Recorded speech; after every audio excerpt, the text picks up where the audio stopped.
Hey, this is Jonathan with MarketplaceGOLD. I'm going to be reading the Bitcoin Whitepaper here, and I invite you to listen along. I'm going to be adding just a bit of commentary, analysis, and some jokes to my reading and interpretation of the white paper here.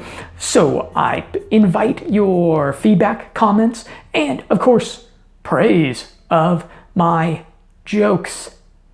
And to get through the white paper, I have done drugs, well, more specifically, smart drugs, so that I can deliver to you the eye-watering technical language. Hopefully, my rapier wit keeps you awake throughout the reading.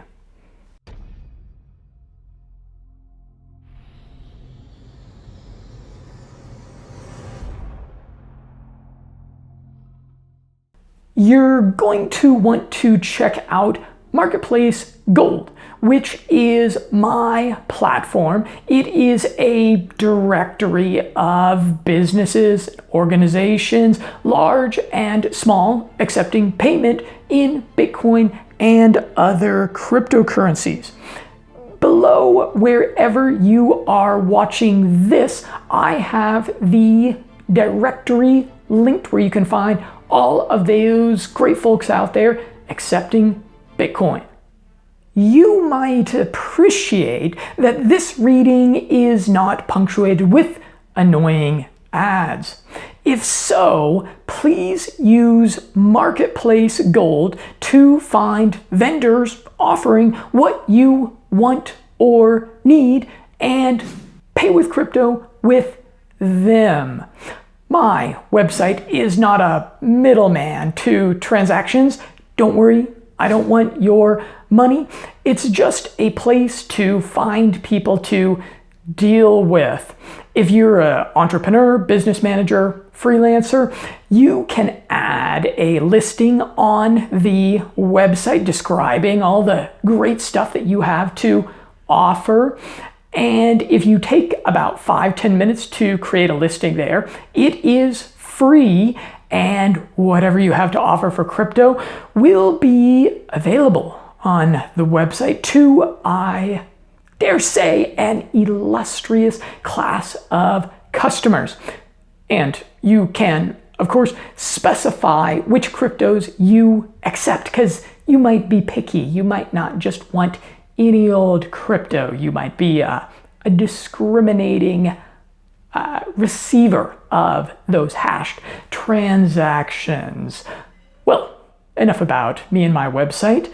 Let's dive into the white paper. The Bitcoin Whitepaper, a peer-to-peer electronic cash system by the man of mystery himself, Satoshi Nakamoto, and his email address is listed right there, satoshin@gmx.com. If you want to get in touch with Satoshi, who knows? Maybe he checks that email. He probably doesn't respond to anyone, though. If I were going to email him, I would simply email him pictures of sweet, sweet boobies. Because if there's anybody that deserves the sweetest of boobies, it's gotta be Satoshi. Okay. Abstract. A purely peer-to-peer version of electronic cash would allow online payments to be sent directly from one party to another without going through a financial institution. Digital signatures provide part of the solution, but the main benefits are lost if a trusted third party is still required to prevent double spending. We propose a solution to the double spending problem using a peer-to-peer network. The network timestamps transactions by hashing them into an ongoing chain of hash-based proof of work, forming a record that cannot be changed without redoing the proof of work. The longest chain not only serves as proof of the sequence of events witnessed, but proof that it came from the largest pool of CPU power. As long as a majority of CPU power is controlled by nodes that are not cooperating to attack the network, they'll generate the longest chain and outpace attackers. That's important. The network itself requires minimal structure. Messages are broadcast on a best effort basis, and nodes can leave and rejoin the network at will, accepting the longest proof of work chain as proof of what happened while they were gone. And that's the genius of the blockchain, the Bitcoin blockchain, which has never been hacked. Part 1, Introduction. Commerce on the internet has come to rely almost exclusively on financial institutions serving as trusted third parties to process electronic payments. While the system works well enough for most transactions, it still suffers from the inherent weaknesses of the trust-based model. Completely non-reversible transactions are not really possible. Boy, anybody that operates a business online knows that. They are constantly plagued by those chargebacks. Those are annoying, aren't they? Since financial institutions cannot avoid mediating disputes and often doing a crappy job of it, thanks a lot, PayPal, the cost of mediation increases transaction costs, limiting the minimum practical transaction size and cutting off the possibility for small, casual transactions, which is what you can enjoy off of the website Craigslist.org in certain dodgier sections of the site. And there is a broader cost in the loss of ability to make non-reversible payments for non-reversible services. With the possibility of reversal, the need for trust spreads. Merchants must be wary of their customers, hassling them for more information than they would otherwise need. A certain percentage of fraud is accepted as unavoidable. These costs and payment uncertainties can be avoided in person by using physical currency, but no mechanism exists to make payments over a communication channel without a trusted party. What is needed is an electronic payment system based on cryptographic proof instead of trust. Proof, more important than trust, right? Allowing any two willing parties to transact directly with each other without the need for a trusted third party. Transactions that are computationally impractical to reverse would protect sellers from fraud, and routine escrow mechanisms could easily be implemented to protect buyers. In this paper, we propose a solution to the double spending problem using a peer-to-peer distributed timestamp server to generate computational proof of the chronological order of transactions. The system is secure as long as honest nodes collectively control more CPU power than any cooperating group of attacker nodes. I might add that he uses nodes here, and now we use the word miners for nodes. I believe, correct me if I'm mistaken about that. Part 2, transactions. We define an electronic coin as a chain of digital signatures. Each owner transfers the coin to the next by digitally signing a hash of the previous transaction and the public key of the next owner and adding these to the end of the coin. A payee can verify the signatures to verify the chain of ownership. And we've got a nice graphic worth checking out. I will link to the white paper below wherever you are listening to this. The problem, of course, is the payee can't verify that one of the owners did not double spend the coin.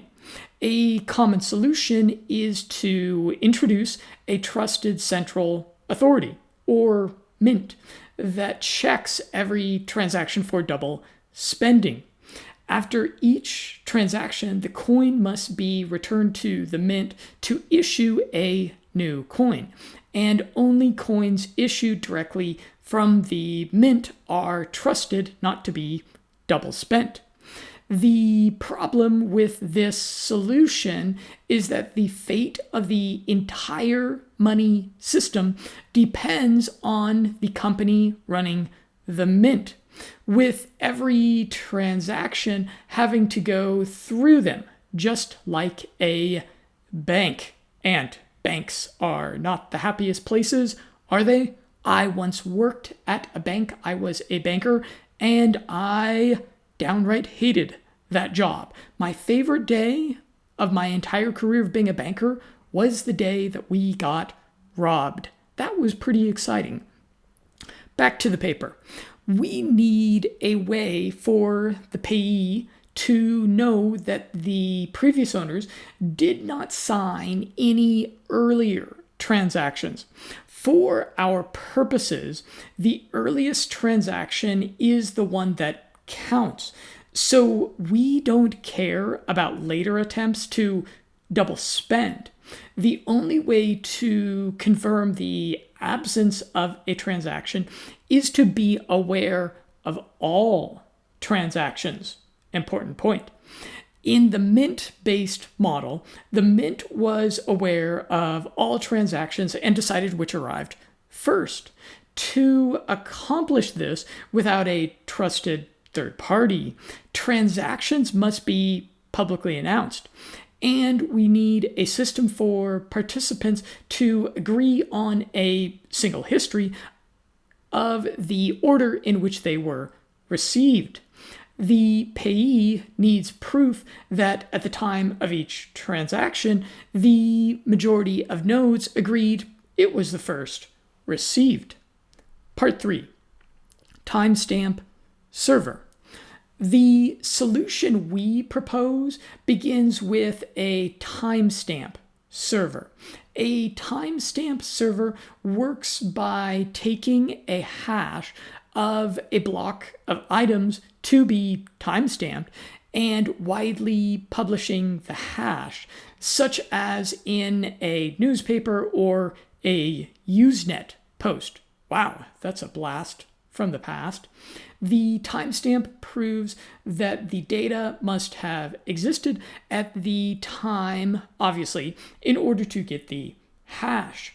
Each timestamp includes the previous timestamp in its hash, forming a chain, with each additional timestamp reinforcing the ones used before it. Part 4, proof of work. To implement a distributed timestamp server on a peer-to-peer basis, we will need to use a proof of work system similar to Adam Back's Hashcash. Ooh, you might want to look into Adam Back. That guy is definitely not Satoshi himself, is he? Rather than a newspaper or Usenet posts, the proof of work involves scanning for a value that when hashed, such as with SHA 256, the hash begins with a number of 0 bits. The average work required is exponential in the number of 0 bits required and can be verified by executing a single hash. For our timestamp network, we implement the proof of work by increasing a nonce. That is the first time I've ever heard that word. In the block until a value is found that gives the block's hash the required 0 bits.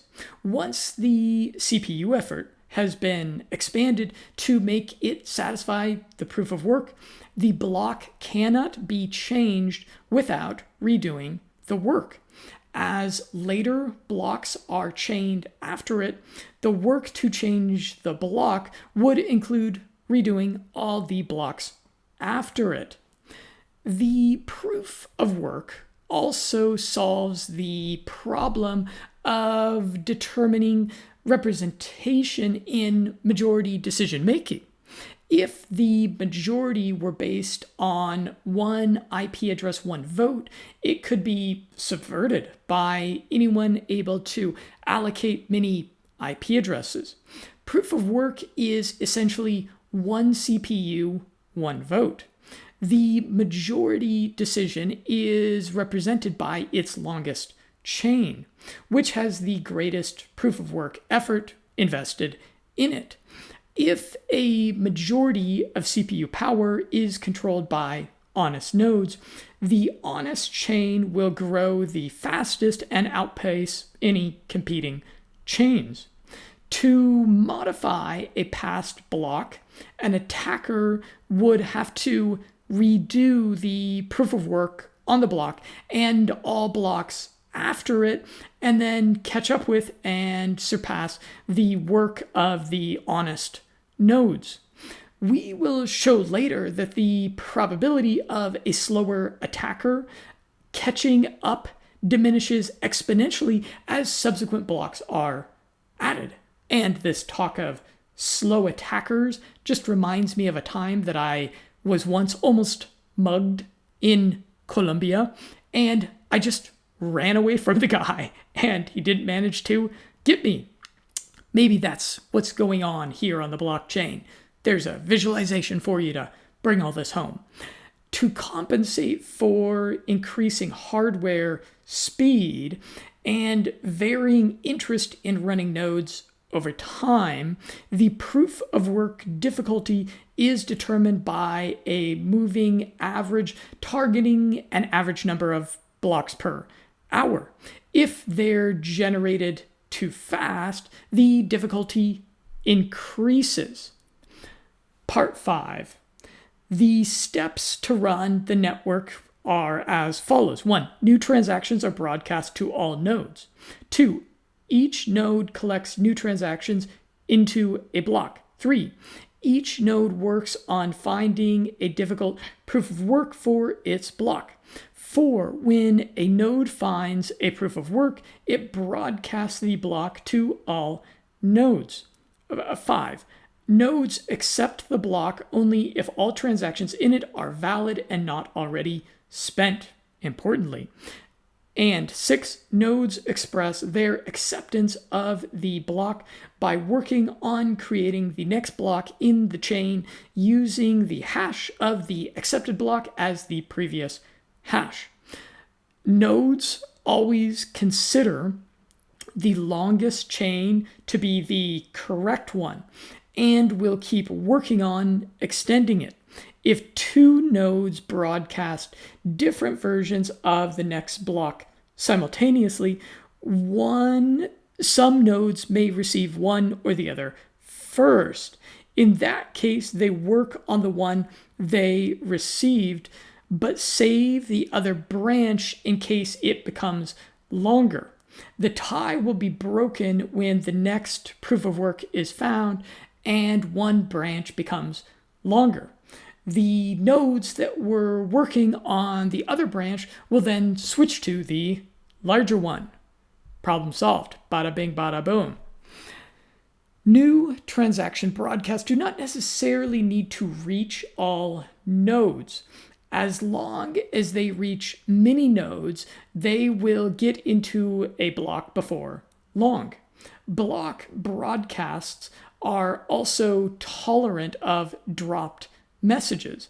If a node does not receive a block, it will request it when it receives the next block and realizes it missed one. Part 6. Incentive. By convention, the first transaction in a block is a special transaction that starts with a new coin owned by the creator of the block. This adds an incentive for nodes to support the network and provides a way to initially distribute coins into circulation. And it would seem that it has continued to be the way that coins are circulated into the network. Since there is no central authority to issue them, the steady addition of a constant amount of new coins is analogous to gold miners expanding resources to add gold to circulation. In our case, it is CPU time and electricity that is expended. And I guess that's where we got the shorthand phrase miners for the people that are bringing the coins into existence. The incentive can also be funded with transaction fees. Oh boy, I know about transaction fees. I pay those all the time, and I am not fond of doing so, but it's part of the game.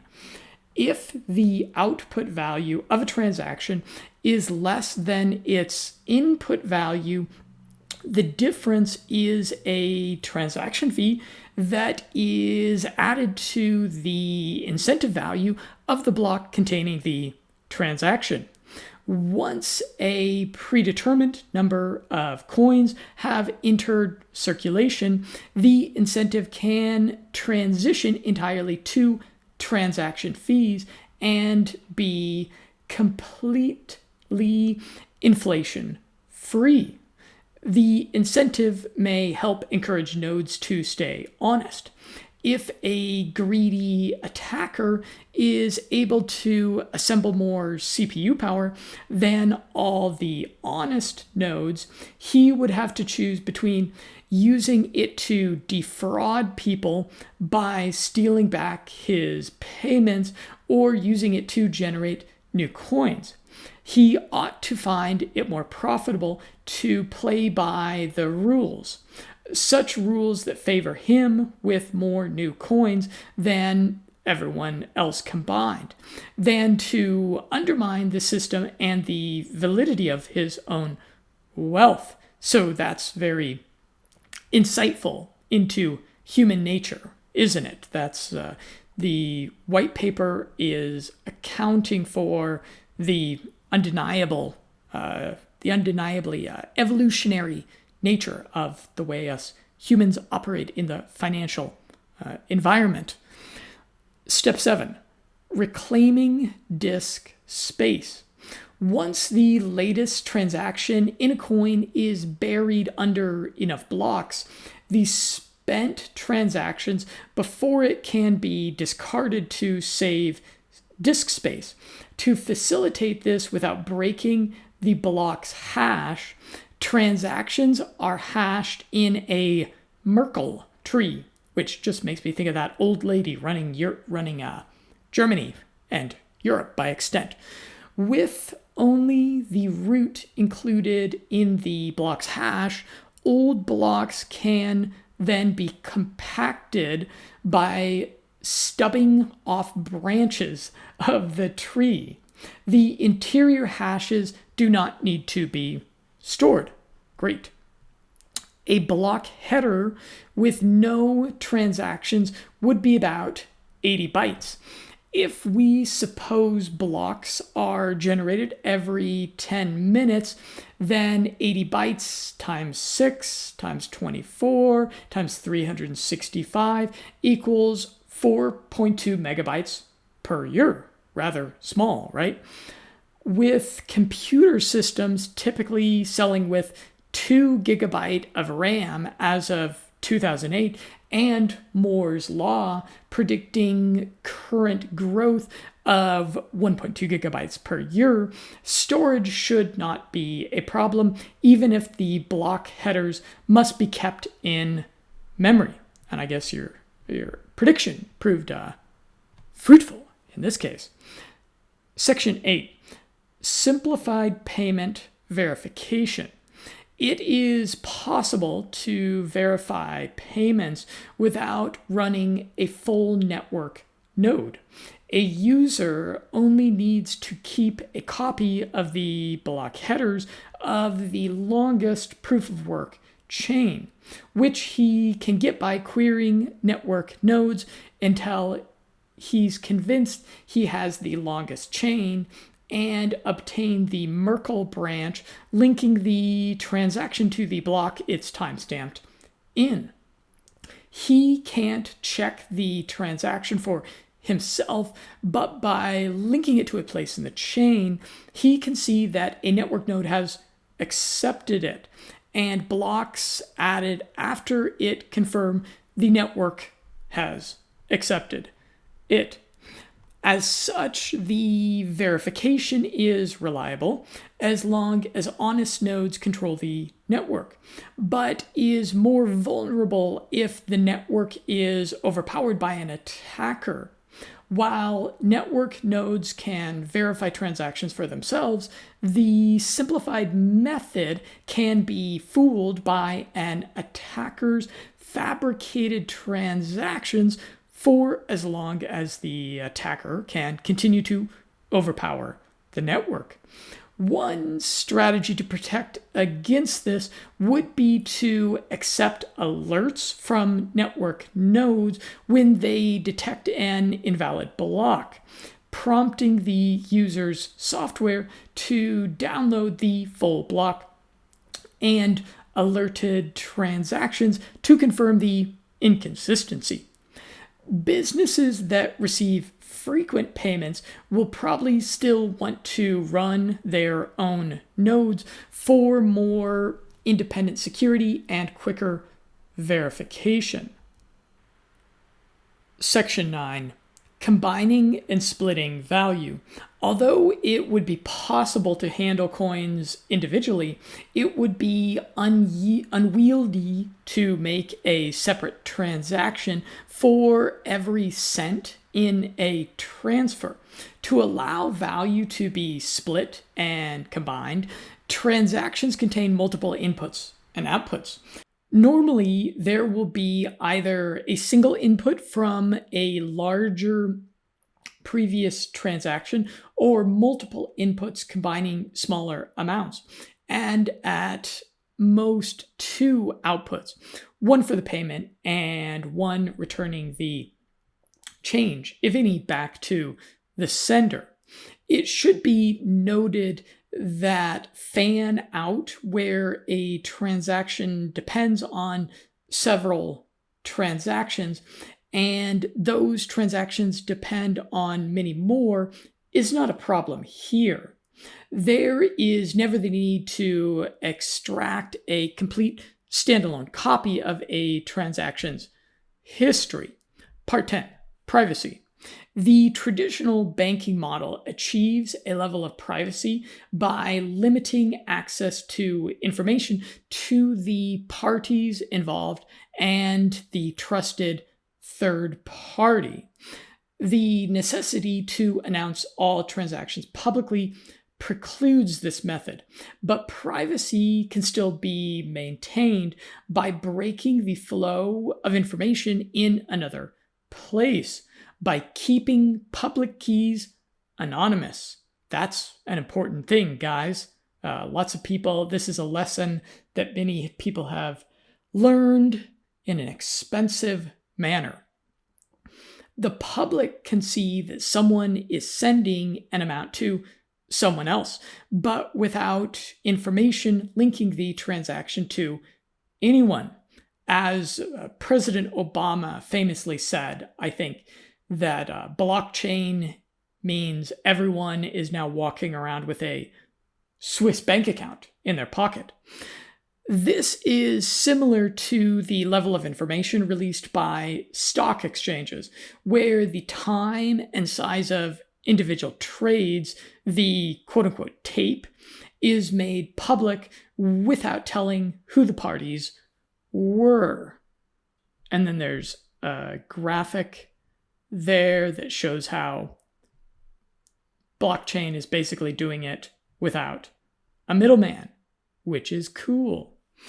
As an additional firewall, a new key pair should be used for each transaction to keep them from being linked to a common owner. Some linking is still unavoidable with multi-input transactions, which necessarily reveal that their inputs were owned by the same owner. The risk is that if the owner of a key is revealed, linking could reveal other transactions that belong to the same owner. Part 11, calculations. We consider the scenario of an attacker trying to generate an alternate chain faster than the honest chain. Even if this is accomplished, it does not throw the system open to arbitrary changes, such as creating value out of thin air or taking money that never belonged to the attacker. Nodes are not going to accept an invalid transaction as payment, and honest nodes will never accept a block containing them. An attacker can only try to change one of his own transactions to take back money he recently spent. The race between the honest chain and an attacker chain can be characterized as a binomial random walk. Wow, that sounds like a hip-hop dance move, doesn't it? The success event is the honest chain being extended by one block, increasing its lead by +1, and the failure event is the attacker's chain being extended by one block, reducing the gap by -1. The probability of an attacker catching up from a given deficit is analogous to a gambler's ruin problem. Suppose a gambler, let's say your Uncle Ted, with unlimited credit starts at deficit and plays potentially an infinite number of trials to reach break even before he drowns his sorrows there at the bar in Vegas on cheap booze. Poor Uncle Ted. We can calculate the probability he ever reaches break even, or that an attacker ever catches up with the honest chain as follows. P, probability an honest node finds the next block. Q, probability the attacker finds the next block. And then probability the attacker will ever catch up from Z blocks behind. Math. Lovely. Given our assumption that P is greater than Q, the probability drops exponentially as the number of blocks the attacker has to catch up with increases. So this is a anti-fragile financial system, to use that cool word that I so love. With the odds against him, this is the attacker, not your Uncle Ted. He already has odds against him. With the odds against him, if he doesn't make a lucky lunge forward early on, his chances become vanishingly small as he falls further behind. We now consider how long the recipient of a new transaction needs to wait before being sufficiently certain the sender can't change the transaction. We assume the sender is an attacker who wants to make the recipient believe he paid him for a while. then switch it to payback to himself after some time has passed. The receiver will be alerted when that happens, but the sender hopes it will be too late. The receiver generates a new key pair and gives the public key to the sender shortly before signing. This prevents the sender from preparing a chain of blocks ahead of time by working on it continuously until he is lucky enough to get far enough ahead, then executing the transaction at that moment. Once the transaction is sent, the dishonest sender starts working in secret on a parallel chain containing an alternative version of his transaction. The recipient waits until the transaction has been added to a block and the blocks have been made linked after it. He doesn't know the exact amount of progress the attacker has made, but assuming the honest blocks took the average expected time per block, the attacker's potential progress will be a poison distribution with expected value.